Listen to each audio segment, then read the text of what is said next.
오늘은 창세기 30장 14절에서 24절의 말씀을 통해 나의 손수건 하나님이라는 제목으로 하나님의 말씀을 나누도록 하겠습니다. 우리가 살아가는 이 세상은 눈에 보이는 세상 세계입니다. 그러나 분명한 것은 우리의 눈에 보이지는 않을지언정 보이지 않는 세계 또한 존재한다라는 것을 우리는 이미 알고 있습니다. 영적인 세계, 그리고 하나님의 시간, 그리고 하나님의 세계가 바로 비록 눈에 보이지는 않지만 또한 반드시 존재하는 세계입니다.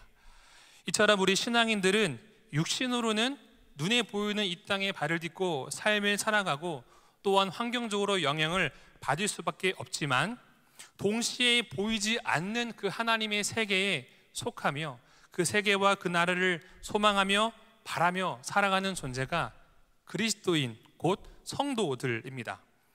말씀을 준비할 때 청년 시절에 제가 예수님을 처음 만나서 얼마 되지 않은 이후에 읽었던 책의 한 부분이 생각이 났습니다. 내려놓음이라는 책인데요, 오늘 말씀의 어느 한 부분과 일맥하는 부분들이 있어서 함께 그 책의 한 부분들을 나누어 보기를 원합니다. 제가 읽어드릴 텐데요, 눈으로 같이 한번 따라오시면 좋을 것 같습니다. 영적으로 어린아이인 우리는 내려놓으면 빼앗긴다고 생각한다. 그래서 더 움켜쥐려 한다. 하지만 끝까지 잡고 있으면 우리의 것이 되지 못한다. 오히려 우리가 움켜쥔 것이 우리를 옥죄게 한다. 우리가 붙잡고 있는 문제는 그렇게 쉽게 해결되지 않는다. 하나님께 내 문제를 내려놓고 인생의 계획까지 내어드려야만 해결을 받을 수 있다. 그러려면 잠시 내 것을 내려놓는 과정이 필요하다. 내려놓음이라는 그 신앙서적의 저자인 이용규 선교사님이 쓴 그 책에 있는 고백입니다. 눈에 보이는 그 하버드 박사 학위라는 것을 붙잡기 위하여 부단하게 애를 썼지만 그것을 내려놓았을 때의 그의 인생에 선하시며 놀라우신 그 하나님의 계획, 하나님의 그 살아계심의 고백이 담겨있는 책의 이야기입니다. 이처럼 우리는 삶을 살아갈 때, 우리의 삶을 돌아볼 때 움켜잡으려 하면 할수록 소멸되어지고 더욱 가지려 하면 할수록 더욱 공허해지는 우리의 삶의 모습을 경험하기도 합니다. 이런 모습이 어떻게 보면 우리의 삶의 모습인 것 같습니다. 오늘 본문에 등장하는 이 레아와 라헬, 이 두 자매의 인생도 마찬가지입니다. 눈에 보이는 것, 즉 남편의 사랑 그리고 자녀라는 서로에게 있지 않은, 서로가 갖지 그 못한 것으로 인하여서 경쟁과 그 다툼의 과정 속에 그 하나님의 일하심의 세계를 경험하는 이야기가 이 레아와 이 라헬의 이야기입니다. 오늘의 이 말씀은 단순히 자녀를 낳지 못하고가 하나님께 있다라는 것이 아니라 우리가 살아가는 그 삶의 여정의 그 순간순간 속에서 선택과 그 문제와 그 어려움 속에서 우리가 붙잡아야 하는 그 삶의 신앙의 방향과 뼈대와 근거를 하나님께서 우리에게 말씀하십니다. 이 저녁 주님의 이름으로 축복합니다. 우리 각자의 삶의 모습 속에 이처럼 비록 눈에 보이지는 않지만 하나님의 그 따뜻하며 그 세미한 음성이, 그리고 사랑을 동반한 하나님의 그 사랑과 깨닫게 하심이 오늘의 말씀을 들음으로 나아가는 우리 모두의 삶에 녹아들게 되기를 주님의 이름으로 축복합니다. 그렇다면 먼저 오늘의 말씀을 통해서 우리가 살펴보아야 하는 것은 무엇입니까? 첫 번째는 우리가 붙잡고 있는 합한체는 무엇인가를 우리가 돌아보아야 한다는 것입니다. 14절에서 17절까지의 말씀을 한 목소리로 읽어보도록 하겠습니다. 시작. 밀 거둘 때 르우벤이 나가서 들에서 합한채를 얻어 그의 어머니 레아에게 드렸더니 라헬이 레아에게 이르되 언니의 아들의 합한채를 청구하노라. 레아가 그에게 이르되 내가 내 남편을 빼앗은 것이 작은 일이냐? 그런데 내가 내 아들의 합한채도 빼앗고자 하느냐? 라헬이 이르되 그러면 언니의 아들의 합한채 대신에 오늘 밤에 내 남편이 언니와 동침하리라 하니라. 저물 때 야곱이 들에서 돌아오매 레아가 나와서 그를 영접하며 이르되 내게로 들어오라. 내가 내 아들의 합한채로 당신을 샀노라. 그 밤에 야곱이 그와 동침하였더라. 하나님이 레아의 소원을 들으셨으므로 그가 임신하여 5째 아들을 야곱에게 낳은지라. 아멘. 우리는 어렸을 때부터 이 합한채의 이야기를 참 많이 들었습니다. 성경에 기록된 이름은 합한채이지만 이 식물의 이름은 이제 만드라고라라고 불리우는 식물입니다. 팔레스타인 지역의 남부 지방에 서식하는 식물인데요. 이 식물의 특징은 향긋한 향이 납니다. 그리고 희거나 붉은 혹은 이제 보라색의 꽃을 피우는데요. 사진을 보시면 이해하기가 쉬울 것 같습니다. 노란색의 또 열매를 맺습니다. 사랑의 서양에서는 이제 사랑의 사과라고도 불리우는 식물입니다. 그렇기 때문에 이 사랑의 사과라는 이름처럼 임신을 촉진하게 하는 효능이 있다라고 믿어지고요. 그리고 강장제, 남자에게 있어서 그 스태미나를 제공하게 하는 그런 효용이 있다라고 사람들은 생각을 했습니다. 그렇기 때문에 이 고대 근동에서는 이 합한채를 취하면 자녀를 낳을 수 있다라는 생각이 그 당시의 생각이었습니다. 그러나 오늘날 이는 이제 의학적으로 분별이 되어지기를 근거 없는 이 식물은 자녀를 낳게 해주는 효과가 있는 것이 아니다라는 이제 의학적인 사실이 밝혀졌지요. 그러나 당시에는 이제 그러한 믿음이 있었다라는 거죠. 그렇기 때문에 자녀를 낳지 못했던 라헬에게 있어서 합한채가 자기의 눈앞에 보인다라는 것은 자녀를 낳지 못했던 수치와 상처가 있던 라헬에게 마치 복음과 같은 소식이었습니다. 이처럼 효능은 없지만 라헬에게는 그 합한채가 마치 그와 같은 그에게 불확실한 것이지만 그에게 믿음을 주었다라는 것이죠. 이러한 믿음을 따라서 라헬은 언니에게 넘어온 합한채를 얻는 대신에 그 합한채를 얻는 대신에 남편 야곱과 하룻밤을 동침할 수 있는 그 권리를 권한을 언니에게 양보를 합니다. 여러분 질문이 있습니다. 이 합한채가 자녀를 낳게 해줍니까? 그렇지 못합니까? 그렇지 못하죠. 당시 사람들의 생각과 믿음에는 이 합한채를 취하면 자녀를 낳을 수가 있어 라는 그 당시 사람들의 인식이 있었고, 그런 인식 속에서 이 라헬은 당연하게 그 합한채를 얻기 위하여서 부단히 애를 썼다라는 것이지요. 이처럼 자녀를 낳게 해주지 못함에도 불구하고 이 라헬은 지금 거짓된 신념과 믿음이 그에게 있다라는 거죠. 왜 그렇습니까? 자녀를 낳지 못한다라는 그 수치심이 라헬을 잠식했기 때문에 그렇습니다. 얼마나 이 수치가 컸는지, 그리고 자녀를 잘 낳는 언니를 얼마나 질투를 했는지 자신의 여종인 그 비라를 통하여서 이 라헬이 2명의 아이를 얻습니다. 마치 이 시할머니인 그 사라가 그 하갈을 통하여서 이스마엘을 얻었던 것처럼 대리모라는 방법을 쓰지요. 그리고 이로 인하여서 이 아이를 낳는 전쟁이 계속해서 가속이 됩니다. 라헬이 여종 비라를 통해 자녀를 얻자 레아도 거기로부터 질 수 없습니다. 자신의 여종인 실바를 통하여서 또 자녀를 얻습니다. 계속해서 이 자녀를 낳는 경쟁 속에서 비로소 라헬에게 찾아온 복음이 있었는데 그게 합한채였어요. 합한채를 대하는 라헬에게는 이런 믿음이 있었겠죠. 그렇구나, 이 합한채를 내가 취함을 인하여서 내가 비로소 자녀를 낳을 수 있을 거야. 남편의 사랑을 받고 있지만 나의 수치심이었던, 나의 부족함이었던 자녀를 낳지 못하는 그 수치심이 이 합한채로 인하여서 단번에 뒤집어질 거야. 언니와의 경쟁에서 내가 이길 거야 라고 이렇게 라헬은 생각을 했을 것이죠. 여러분, 그러나 라헬이 이 합한채로 아이를 얻습니까? 얻지 못합니다. 오히려 역으로 레아가 그대로 더 아이를 낳습니다. 참 아이러니하지 않습니까? 이처럼 우리는 자녀를 낳지 못한 슬픔의 여인을 생각할 때 떠오르는 또 다른 인물이 한 명 있을 겁니다. 누가 떠오르십니까? 한나. 그렇죠. 사무엘상을 보면 불임으로 인하여서 눈물의 시간을 보냈던 한나라는 여인이 등장을 합니다. 여러분, 그러나 이 라헬과 한나 같이 자녀를 낳지 못했던 여인임에도 불구하고 둘 사이에는 명확한 차이가 한 가지 있습니다. 그것은 라헬은 합한채를 의지하지만 한나는 하나님을 의지하는 거죠. 하나님을 의지한다는 것은 지금 이 문제, 이 상황을 해결할 수 있는 분이, 유일한 분이 하나님이시다라는 것, 도우심과 그 문제의 해결에 대한 정답이, 근원이, 힘이 하나님밖에 없다라는 그에 대한 인정이 그 가운데 담겨 있다는 거죠. 사무엘상 1장 10절의 말씀을 자막을 통해서 같이 함께 읽어보도록 하겠습니다. 시작. 한나가 마음이 괴로워서 여호와께 기도하고 통곡하며. 아이를 낳지 못함이 얼마나 큰 슬픔이었겠습니까? 얼마나 마음이 괴로웠는지 한나가 하나님께 통곡하며 기도합니다. 그리고 그리할 때 우리가 아는 것처럼 하나님께서는 사무엘을 허락하시죠. 그런데 여러분, 사무엘에 대해서 끝나지 않습니다. 그 이후에 하나님께서 계속해서 한나에게 자녀를 허락하시죠.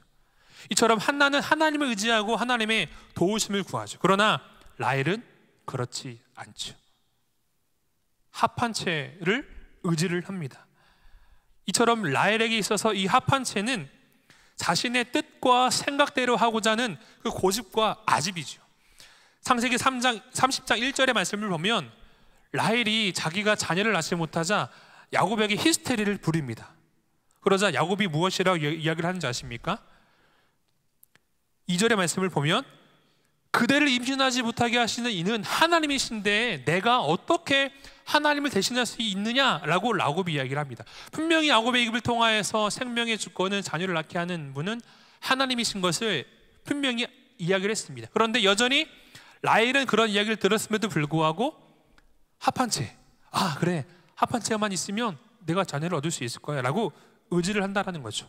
이처럼 라헬은 철저히 자신의 고집과 생각, 그리고 언니를 이기고자 하는 그 경쟁심에 눈에 어두워 합한 채를 의지합니다. 여러분, 그런데 라헬에게는 이처럼 그릇된 믿음과 신념이 있었는데요, 그 모든 것이 단번에 무너지게 됩니다. 헛된 믿음과 신념을 떠나 남편인 야곱으로의 그 사랑으로도 채워지지 않는 자녀를 낳지 못한 그 상처가 그녀에게 있었고, 필연적으로 그렇기 때문에 합한 채를 의지할 수밖에 없었지만 라헬은 합한 채를 얻었음에도 불구하고 자녀를 낳지 못하죠. 오히려 언니인 레아가 계속해서 자녀를 낳습니다. 여러분, 이러한 상황 속에서 라헬의 마음이 어떠했을까요? 합한 채를 또 의지했을 수도 있겠죠. 합한 채의 수량이 부족했나? 더 얻었을 수도 있습니다. 한번 상상을 해보면. 그러나 아마 그녀의 마음은 무너졌을 거예요. 합한 채를 얻었을 때 그 순간의 기대감과 설레임, 그래, 이제 나도 자녀를 낳을 수가 있어, 그래, 나도 이제 나의 수치와 부끄러움이 가리워질 거야 라는 기대감과 설레임이 그 라헬에게 있었지만, 그의 기대감과 설레임은 하나님께로부터 온 것이 아니라 그의 고집과 아집, 그 자신의 인간적인 방법을 취하는 어리석은 안타까운 태도였을 것이죠. 그렇기 때문에 여전히 언니가 자녀를 낳는 것을, 자신을 앞서가는 것을 봤을 때에 라헬은 희망과 소망의 끈을 놓아버렸을 수도 있습니다. 해서도 안 되는구나. 여러분, 그러나 참 은혜인 것이 무엇인지 아십니까? 22절의 말씀을 같이 함께 읽어보도록 하겠습니다. 22절의 말씀 읽겠습니다. 시작. 하나님이 라헬을 생각하신지라 하나님이 그의 소원을 들으시고 그의 태를 여셨으므로. 하나님이 라헬을 생각하신지라, 자신이 그토록 원하는 것을 위하여서 자신의 생각과 방법과 뜻을 따라 자신의 여정도 남편에게 들여보내서 자녀를 얻었고, 그것으로도 채워지지 않기 때문에 합한 채라는 것을 이용하면서까지 자녀를 얻고자 했는데 아무것도 이루어진 것이 없는 거죠. 무너짐과 소망과 희망이 끊어졌던 그에게 하나님이 은혜를 베푸십니다. 하나님이 라헬을 생각하사, 하나님이 라헬을 생각하사라고 성경은 우리에게 이야기를 하고 있습니다. 사랑하는 금호중앙교회 성도 여러분, 합한 채의 기대를 내려놓았을 때에 하나님께서 그녀에게 하나님의 은혜를 베풀어 주십니다. 우리 사랑하는 금호중앙교회 성도 여러분, 우리의 삶의 모습을 우리가 가장 잘 알지 않습니까? 하나님이 가장 잘 아시지만 나의 모습은 나 또한 잘 압니다. 우리도 마찬가지로 여러분, 하나님의 은혜가 절실히 필요합니다. 하나님은 지금도 여전히 우리를 생각하시고 하나님의 일을 우리의 삶에 행하기를 원하시지요. 그런데 우리는 여전히 하나님을 붙잡지 않습니다. 하나님을 찾지 않습니다. 하나님이 능력이시며 도움이시고 입술로는 고백할지언정 우리의 삶의 자리에서는 그와 비례하는 삶의 변화가 동반되지 않습니다. 하나님의 의로우신 오른손을 붙잡아야 하는데 하나님의 손을 붙잡는 것이 아니라 다른 것, 내가 놓지 못하는 그 무엇인가를 꼭 잡고 놓지 못하고 있는 삶을 혹 우리가 살아가고 있지는 않은지 우리가 돌아보아야 한다는 것이죠. 제 아들 이야기를 잠시 좀 들려드리겠습니다. 찬유가 제일 좋아하는 간식이 혹시 뭔지 아십니까? 아마 오늘 예배 끝나면 복도에서 젤리 하고 막 뛰어다닐 거예요. 젤리를 정말 좋아합니다. 그런데 이 젤리를 먹다가 가끔 땅에 흘려요. 그러면 이제 그 모습을 본 저는 이제 찬유가 그 땅에 흘린 젤리를 다시 집어들거든요. 그러면 이물질이 묻었기 때문에 찬유가 그 젤리를 먹지 못하도록 젤리를 이제 손에서 뺏으려고 합니다. 그러려면 찬유가 손을 펼쳐야겠죠. 그런데 찬유는 아빠가 지금 자기가 가지고 있는 젤리를 뺏어가는 것처럼 인식을 하고 펼치려 하지 않습니다. 혹은 제가 강제적으로 이제 딱 뺏어가면 불편하다라는 느낌을 이제 의사 표현을 하죠. 여러분, 찬유에게 있는 그 손에 있는 땅에 묻은 그 젤리를 손을 펼쳐서 제가 가지고 가려고 하는 아버지의 마음은 무엇이겠습니까? 그 이물질이 묻은 젤리보다 더 깨끗한 거, 좋은 거, 혹은 젤리보다 더 좋은 것을 아이에게 주기 위하여서 찬유의 손에 있는 것들을 놓게 하기 위해서 저는 행동을 취하죠. 이처럼 우리 사실을 우리들에게 적용을 해볼 때 우리의 인생에서도 마찬가지죠. 하나님을 붙잡지 않고 다른 것을 붙잡고 있는 나의 인생 속에 내가 지금 붙잡고 있는 합한채가 무엇인가를 한번 우리가 하나님의 말씀 앞에 기도의 시간을 통하여서 돌아보아야 한다는 것이죠. 하나님은 우리가 믿음의 눈을 들어 하나님의 도우심을 보기를 원하십니다. 성경에 수많은 믿음의 선진들이 이를 경험하고 우리에게 보여주고 있지요. 곧 하나님께서는 말씀을 통해 우리에게 보여주십니다. 오늘 이 말씀을 들음으로 나아간 우리 모두의 삶이 그토록 혹 우리의 삶 속에서 내가 붙잡고 놓지 못하고 있는 것, 놓지 못할 것만 같은 그것을 내려놓고 하나님이 우리 인생 가운데 주시고자 하는 그 하나님의 채우심, 그 하나님의 새 일을 바라보는 은혜가 있게 되기를 주님의 이름으로 축복합니다. 그래야 할 때 그 하나님의 채우심과 인도하심이 우리의 삶에 풍성하고 그리고 우리의 삶의 그 목적처럼 많은 이들에게 그 하나님의 살아계심과 그 창조주 되심을 증거하는 믿음의 삶을 살아가는 우리 모든 금호중앙교회 성도님 되시기를 주님의 이름으로 축복합니다. 아멘. 두 번째, 오늘 이 본문의 말씀을 통해서 하나님께서는 우리의 실패와 연약함이 있을 때에 그 모든 것을 모아 하나님께서 완벽하게 하나님의 계획을 이루고 계심을 말씀하기를 원하십니다. 우리 17절과 22절에서 24절의 말씀을 같이 함께 읽어보겠습니다. 17절 그리고 22절에서 24절 말씀 읽겠습니다. 시작. 하나님이 레아의 소원을 들으셨으므로 그가 임신하여 5째 아들을 야곱에게 낳은지라. 22절. 하나님이 라헬을 생각하신지라 하나님이 그의 소원을 들으시고 그의 태를 여셨으므로 그가 임신하여 아들을 낳고 이르되 하나님이 내 부끄러움을 씻으셨다 하고 그 이름을 요셉이라 하니 여호와는 다시 다른 아들을 내게 더하시기를 원하노라 하였더라. 아멘. 지금 계속해서 이 레아와 라헬은 경쟁의 관계입니다. 라헬은 자녀를 얻기 위해서 언니 레아와 경쟁을 펼치고 있습니다. 또한 언니인 이 레아는 동생인 라헬과 이 남편을 두고 경쟁의 관계에 있습니다. 여러분, 서로 이 경쟁을 통하여서 이들이 얻을 수 있는 것이 무엇이 있겠습니까? 상처밖에 없습니다. 자매가 한 남자를 두고 서로가 갖지 못한 것을 두고 시기하며 질투하며 서로 경쟁하는 것을 통하여서 얻을 수 있는 것은 상처밖에 없습니다. 레아는 이 합한채를 얻기 이전의 이 사건을 기준으로 자신의 여종에게서 얻은 아이까지 포함해서 총 6명의 아이를 이미 얻었습니다.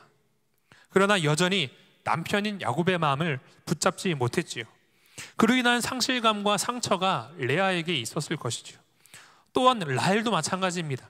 자신의 여정을 통해서 단과 납달리 두 자녀를 얻었지만 계속해서 아직은 자기가 직접 아이를 얻지 못했기 때문에 자녀를 얻기 위한 그 언니와의 경쟁을 계속해서 펼쳐나갑니다.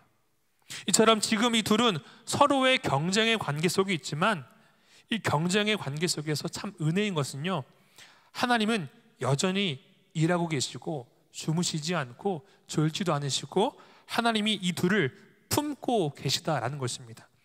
17절 부분을 보시면 하나님이 레아의 소원을 들으셨으므로, 22절도 보시면 하나님이 라헬을 생각하신지라. 레아의 소원을 들으신 하나님, 그리고 특별히 22절의 말씀을 보면 레아를 생각하신지라. 이 생각하셨다라는 것은 단순히 하나님이 그래 알았어가 아니라 하나님이 그녀를 기억하셨다라는 거예요. 영어를 보면 remember라고 단어를 쓰고 있는데, 이 remember라는 단어가 언제 또 쓰입니까? 우리 출애굽기 2장 24절의 말씀, 그리고 사무엘상 1장 11절 말씀을 차례대로 읽어보도록 하겠습니다. 자막을 통해서 출애굽기 2장 24절의 말씀을 읽겠습니다. 시작. 하나님이 그들의 고통 소리를 들으시고 하나님이 아브라함과 이삭과 야곱에게 세운 그의 언약을 기억하사. 어떤 말씀이죠? 이스라엘 백성들이 노예 생활 속에 너무 힘들어하는 상황 속에 하나님이 그들을 기억하셨다라는 거죠. 이어서 사무엘상 1장 11절 말씀, 한나의 기도 이후의 고백인데요, 함께 읽겠습니다. 시작. 사오나이 이르되 만군의 여호와여, 만일 주의 여종의 고통을 들으시고 돌보시고 나를 기억하사 주의 여종을 잊지 아니하시고 주의 여종에게 아들을 주시면 내가 그의 평생의 그를 여호와께 드리고 삭도를 그의 머리에 대지 아니하겠나이다. 아멘.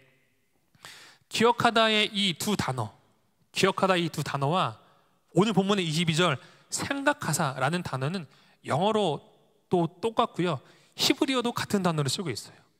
생각하셨다라는 것은 곧 기억하셨다라는 거죠. 그 말인즉슨 기억하셨다라는 것은 하나님의 계획과 뜻이 그에게, 이 그녀에게 분명히 있다라는 것을 의미를 합니다. 하지만 라헬은 못 느끼고 있는 거죠. 하나님이 기억하셨다라는 것은 사랑과 자비를 베푸시고자 하는 하나님의 확고한 그리고 분명한 의지와 뜻이 그 가운데 있다라는 거예요.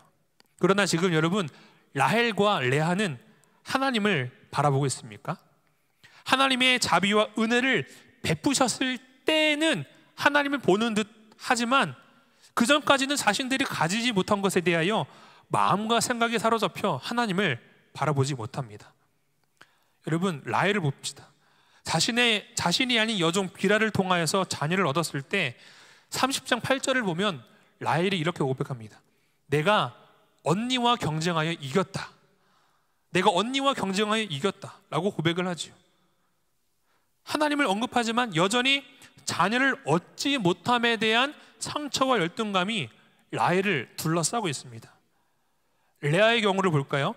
레아의 경우도 아이를 낳을 때마다 하나님을 언급합니다. 그런데 자세히 살펴보면 여전히 아이를 얻음에도 불구하고 채워지지 않는 남편에게 사랑받지 못함이라는 족쇄가 레아를 사로잡고 있는 것을 보게 되죠.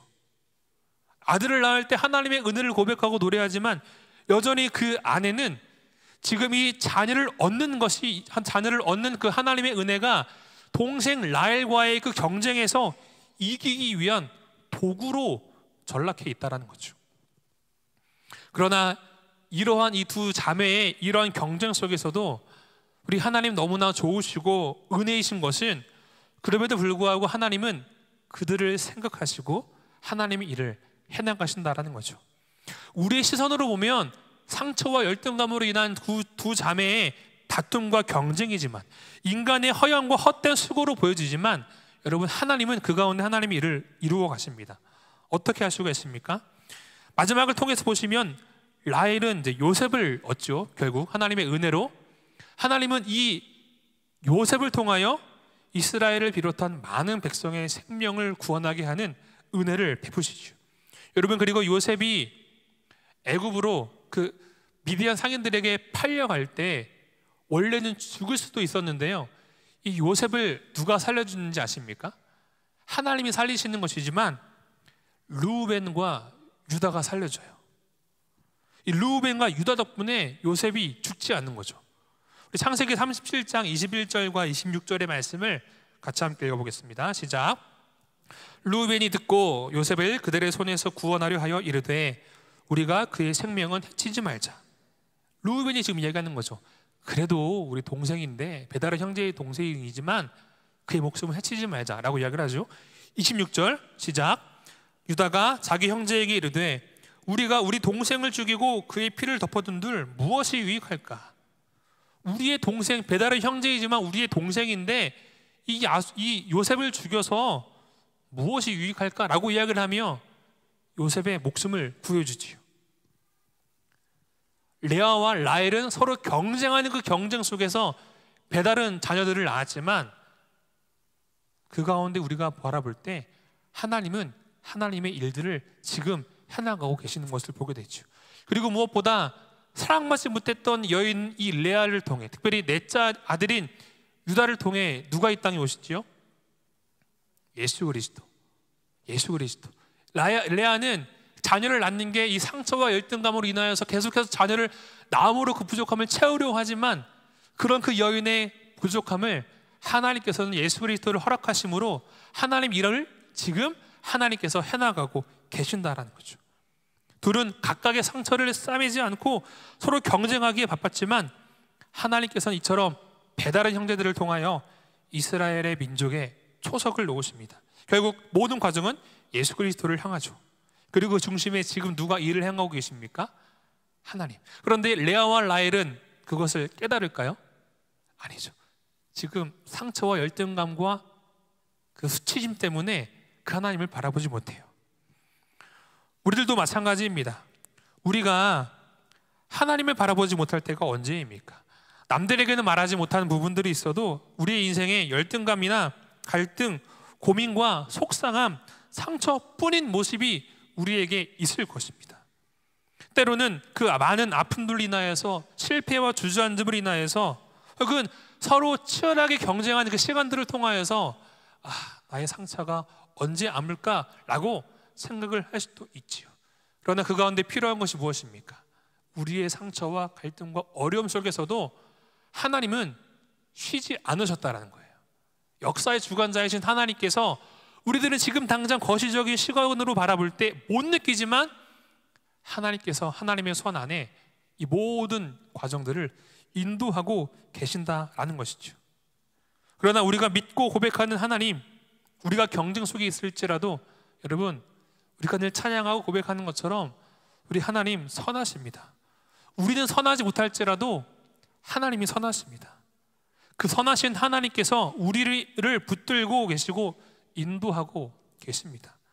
때로는 지금 당장 보이는 그 조각을 바라볼 때 깨어진 것 같은 조각이라고 보여질지라도, 하나님께서는 그 조각들을 모으고 모아 하나님의 뜻을 이루십니다. 설교를 준비하며 제가 청년 때 읽었던 한 책이 조금 생각이 났는데요, 러브 캠퍼스라는 책입니다. 그리스도 안에서 이제 연애를 다루는 책인데, 남녀간의 그 사랑의 관계에 함께 하시는 예수님을 이제 생각하게 하는 책입니다. 그 책에 이러한 내용이 있습니다. 정확한 이제 텍스트와 워딩은 아니지만 내용은 이와 같습니다. 사람은 관계와 삶 속에 여러 사랑의 깨어진 조각들이 생긴다. 그러나 그 조각들을 예수님께서 모으셔서 온전한 사랑을 이루신다. 좀 이해가 좀 되십니까? 우리가 볼 때는 실패한 조각으로 보여져요. 우리가 볼 때는 아무것도 아니 버려지는 듯한 조각으로 보여져요. 그러나 우리가 볼 때는 그런 조각들이어도 하나님께서 그것을 주우시고 모으셔서 하나님의 일하심 가운데 하나씩 맞추어 가신다라는 거죠. 그러나 우리는 그 사실을 모르죠. 사랑하는 우리 금호중앙 성도 여러분, 이처럼 우리 인생에 많은 실패와 열등감, 시기와 질투, 경쟁이라는 이름의 많은 조각들이 떨어질 수 있습니다. 그러나 하나님께서는 그 조각들을 모아 하나님의 사랑을 이루는, 하나님의 뜻을 이루는 조각들로 사용하십니다. 그리고 그 조각들을 모으면 하나의 하트가 되는 거죠. 그리고 그 가운데 하나님의 음성을 듣고자 우리가 기도할 때, 오늘 설교의 제목처럼 하나님께서 우리의 손수건이 되어 주셔서 우리의 눈물을 닦아 주십니다. 여러분, 하나님이 우리의 눈물을 닦아 주시는 이유가 무엇일까요?